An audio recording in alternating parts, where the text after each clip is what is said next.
It was the beginning of the worst experience that I ever had. I was totally rejected by the adults, by the faculty, and by the students. And the plan was that if we give him the silent treatment and we ignore him and we pretend that he's not here, and anybody that speaks to him or is friendly with him will be ostracized and blackballed, then he will leave because he'll be too miserable to stay.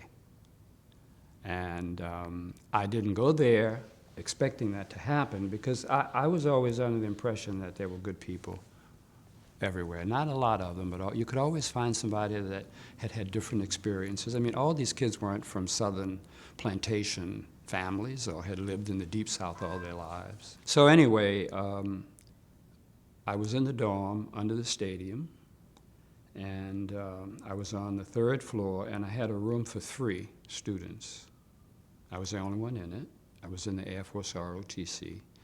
And the guys on either side of me had decided that they would take turns, because there were 6 of them, 3 in each room, banging on the walls, putting radios outside their windows. We didn't have air conditioning. And keeping me, if they could wear me out, keep me up all night, then, you know. And if I went, the showers were just a long wall with shower heads on them. If I walked into the shower room, everybody walked out. If I went to brush my teeth, or wherever I went, everybody would leave. I was going to fail everything. I was so upset. I couldn't study.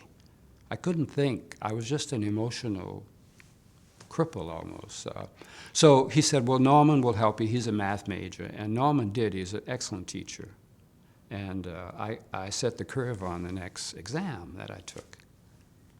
And this professor, this woman, in passing the papers out, said, the curve was set by Mr. Tureaud, and I just don't understand how that's possible. And I noticed that, see, when I went in a classroom, I was very conscious of not imposing myself on anyone. So I would sit where there were no other students. I didn't want to go sit next to people and have them get up and move or spit on me or call me a nigger or a bad name. So I would sit where there were no other students. Or I would go early and sit in the center of the room. I would never sit in the back. And the students would sit as far from me as possible. So there was like a circle around me constantly. But I noticed after I set the curve, some people moved a little bit closer in. So I thought, you know, that's a good thing. You know, they see that maybe you're as smart as them or better than they are. And one student sent me a note. The only thing I ever got from a student by way of communication was a note that was shoved under my door. Student, he said he was Irish and Jewish and Italian. He was a United Nations mixture of students. He said, I can't befriend you because I will be blackballed. But he said, give it time. By next year, it should be okay. Next year, I won't be here. I will flunk out. The only people that spoke to me at that university were the maids, the groundskeepers, the servers in the dining room, because they were all black.